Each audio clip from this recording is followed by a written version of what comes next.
Thank you for listening to this podcast from TRE, Talk Radio Europe, your voice in Spain and around the world. For more information, please visit tre.radio. Well, I'm going to do the ultimate sin and bring down the B-52s because we have something much better than a love shack. We have our own sporting guru, Mark. Mark, good morning to you, sir. How you keeping? I'm standing in for Dave in the hot seat, so you know how that is going to work out anyway. And yourself, did you manage to survive the Christmas dinner, the Christmas lunch? Are you on the turkey sandwiches? Are we on the 8th day of curry? How's it going for you, my friend?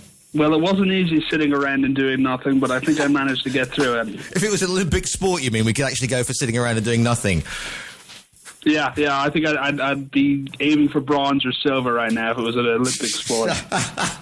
Now, it's really interesting because in Spain, there is very little sport between sort of Christmas Eve and basically the 2nd of January because everything... But, of course, in the UK and, of course, everywhere else, around it, there seems to be an awful lot of sport going on, especially sort of the stuff like... you just talk me through what's been happening, Mark.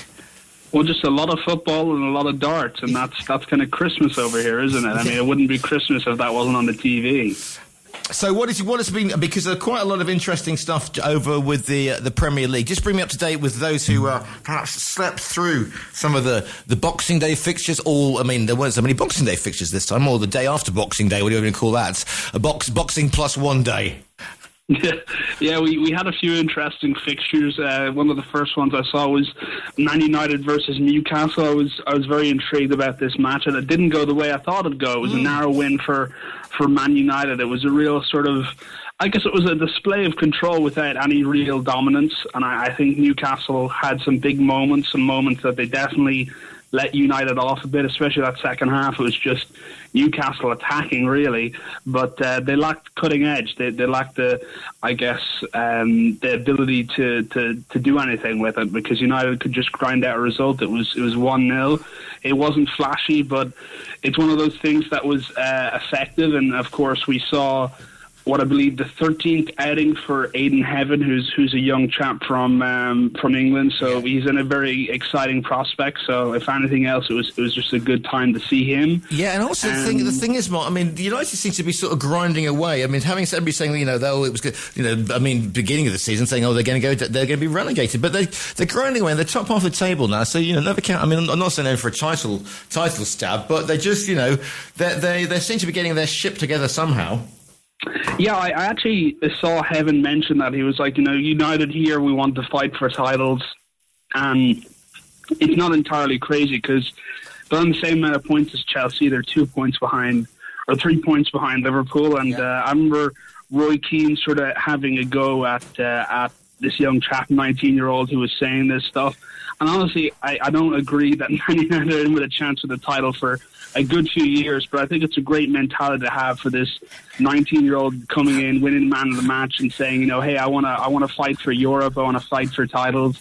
And I think United are a good few years away from that. Yeah, but I think it's a fantastic mentality that youngster has. Well, yeah, and I love Roy Keane. Don't get me wrong, but he is the professional. I mean, he's like me. He's a professional grumpy mate. He doesn't like leaf blowers either. But I mean, for one minute he's saying he doesn't like the team because they got no passion, and then the next thing is somebody saying, I want to win titles with this team. He's going, that'll never work, etc. Exactly, it's a bit of a contradiction, but I mean that's Roy Keane in a word, But it wasn't the only good match. We also had Nottingham Forest versus Man City, which City weren't at their best. We've certainly seen them a lot better the last few weeks. But Dave and I have been talking about it the last 2 weeks probably, and just talking about. Champions know how to win ugly. So I think this is really just this case of City ticking a box. Forest were competing well, but just laid on kind of City's quality definitely found a way to come out, and it was a 2-1 result to City. So it was another good match, and then a match that probably maybe a lot of people mightn't have been tuning into, but one that I wanted to mention was Brentford versus Bournemouth. Okay, why do you want to mention this one, Mark? I mean, because it's apart from you like the letter B, but why Brentford against Bournemouth? It just has to be Keith Andrews. I mean, I've just been so impressed with him. Of course, he is Irish, but I think at the start of the season, a lot of people were saying, hey, this is the guy that's going to get sacked. You know, he's never managed before, and now he's coming to a Premier League team. But Brentford have a good system in place. They like to keep the manager in-house and train him within the squad for a few years, and Andrews was a set-piece coach with them. A lot of people, a lot of odds would have had him first to be sacked, and now he has them sitting 8th place, 2 points behind a soaring Sunderland team. So I've just been really impressed with them. You know, they were just relentless, ruthless. It was a 4-1 victory against Bournemouth, who aren't a team to be scoffed at either. So they just got overwhelmed early, and they never really recovered. And Brentford at home is just such a serious problem for teams, and they've shown that even against the best. So I've been really impressed with them, and I think going into the new year, they have a lot to be happy, because I believe 26 points out of the first 18 games is a record for them. That's the best that their team has ever done in the Premier League. Not bad at all. Not bad at all. Now, not bad for a new manager. Not bad at all. Now, emotional moment of the weekend, even if you're not a sports fan, Liverpool Wolves. Yeah. I think a lot of people were probably hoping that Liverpool might end on a quiet note, but they didn't. They made hard work of that match against Wolves. You know, they didn't make it easy for themselves. Of course, Wolves sitting on 2 points. You know, not much to smile about this Christmas. Yeah. But they were pretty competitive against Liverpool. But Liverpool just had a lot going on for them. And with attackers. And of course, Diego Jota's children being led on by, before the match, because obviously Jota was a Liverpool and a Wolves player, was the emotional moment, wasn't it? I mean, not dry, and that very, very, very, very touching moment indeed. Yeah, I think that passion was found throughout the match, because I really haven't seen Wolves play at that level against a team of Liverpool's quality all season. Maybe against Chelsea, but I thought that it was a match filled with passion. So I think both teams can be pretty proud of how they played, and but Liverpool came away with the result. Yeah, indeed. Now Arsenal-Brighton. Also, any thoughts on that one? Yeah, I mean, this kind of struck me once again as a game that sort of defines the title, because Arsenal edged a fairly tight battle. Brighton caused problems. They did. They're sitting 13th with 24 points. It's been an all right season for them, but the last 5 matches, they just haven't found a way to win. 2 draws, 3 losses. It hasn't been great, but Arsenal managed to come out on top, and that's a really important thing, because heading into the new year with that top spot is really pivotal. We're talking about right now 18 matches in. We're at the halfway point. So the questions are going to be asked now, and I think Arsenal players will sort of, I guess, sleep easier at Christmas, knowing that it is a lead. It's a small lead, but it is a lead against their city rivals. Yeah, and I mean, people have been saying, let's not get. I mean, 2 months ago, let's see who's top of the league in Christmas. Well, here we are, and now it's going to be getting very, very interesting indeed as we head into spring. Believe it or not. Now, Chelsea Villa.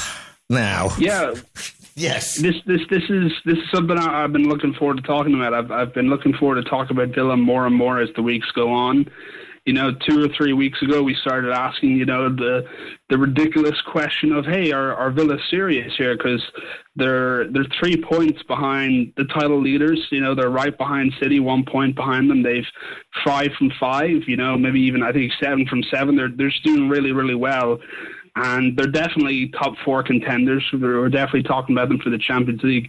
Is it ridiculous to talk about them for the title? Because they're certainly in there. We know Emery has a good record with titles. Maybe not in the Premier League, but certainly everywhere else.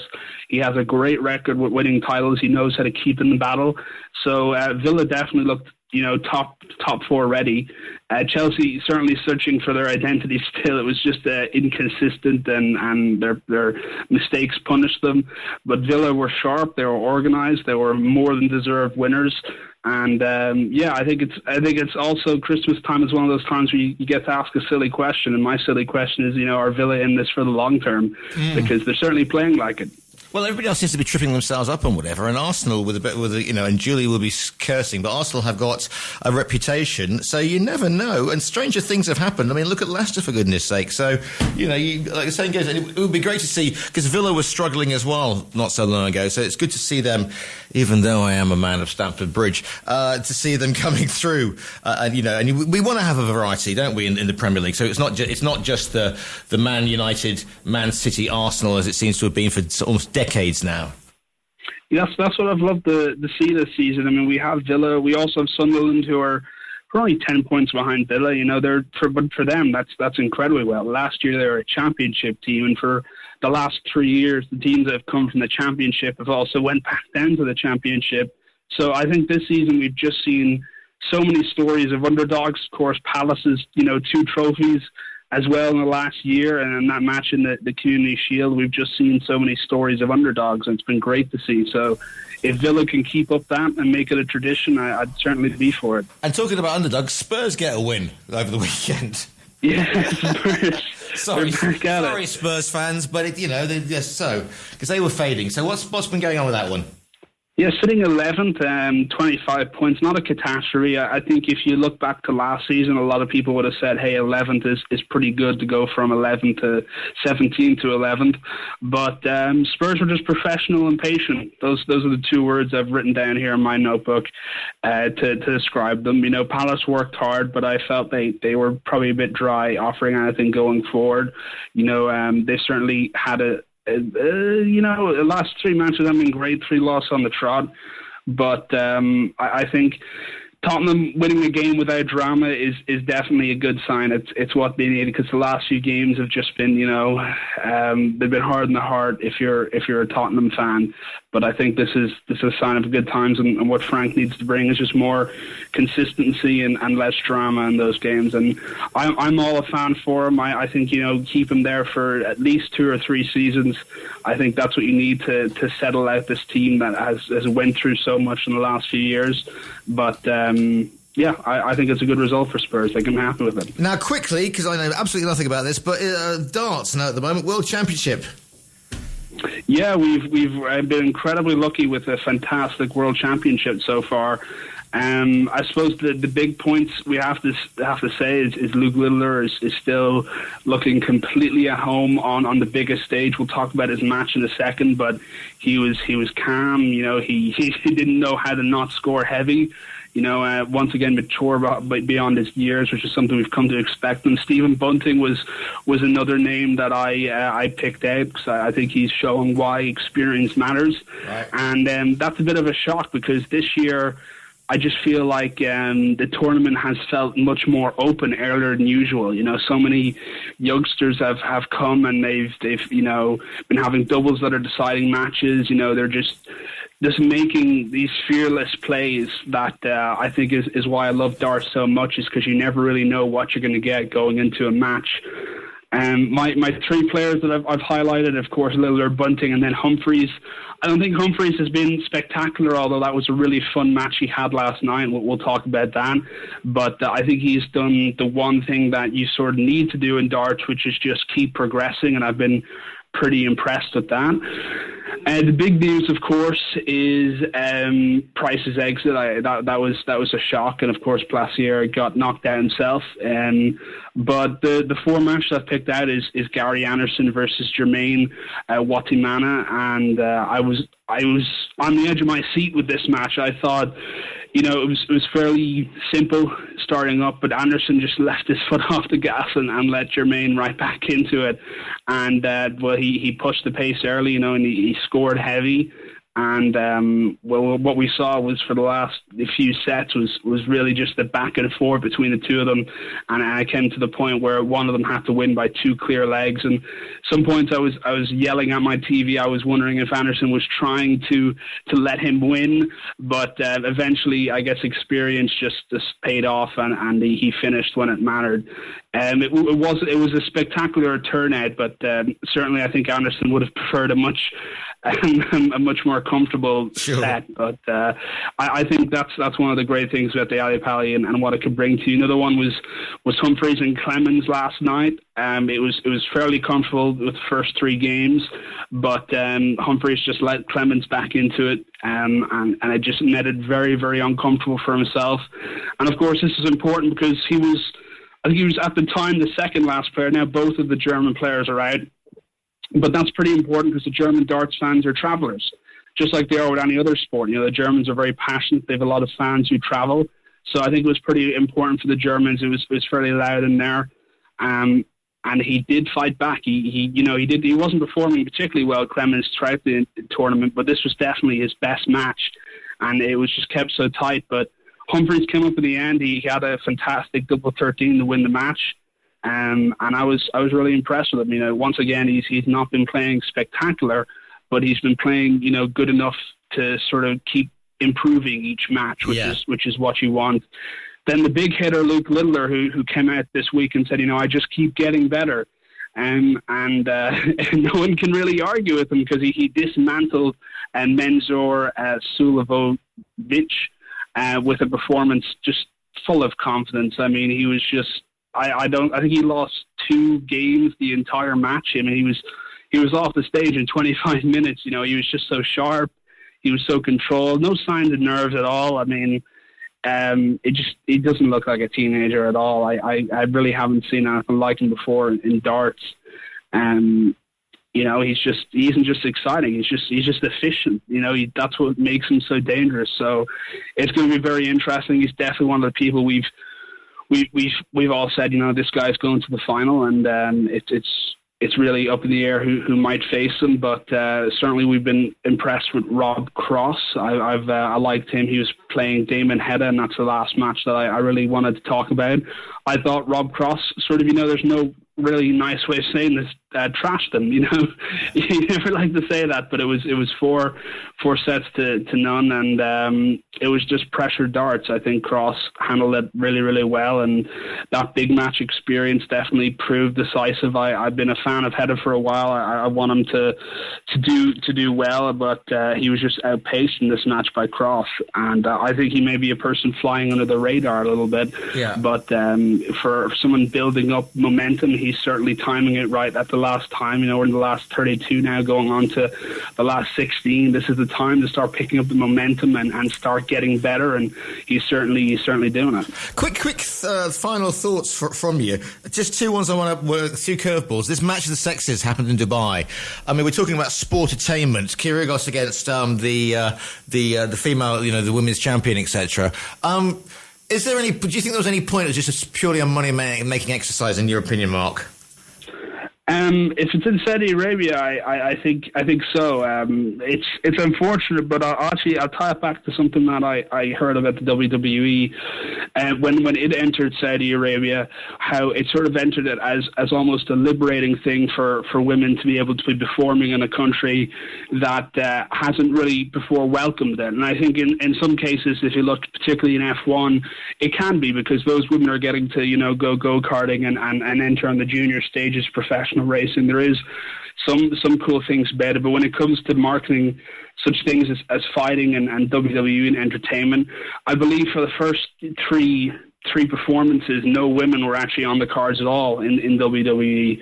So sometimes we see these things where when it is marketed as this sort of liberating triumph for women to be performing in this country that is traditionally, always been against it, it often is sort of a marketing gimmick. I like the personally, I like the situation that's happening with sort of how F1 has integrated over there, and it's not really a big thing, but there is go-karting leagues now established for women and young girls that they can compete in and get better and get on the professional circuit. And I think sometimes when someone's telling you, oh, hey, this is a great thing for women, it mightn't be the greatest, because there's a lot more going on behind the scenes that aren't talked about And enough. Just quickly, great sporting moment, Ryder Cup, our Ireland winning the Ryder Cup basically with that putt in the most difficult of circumstances this year?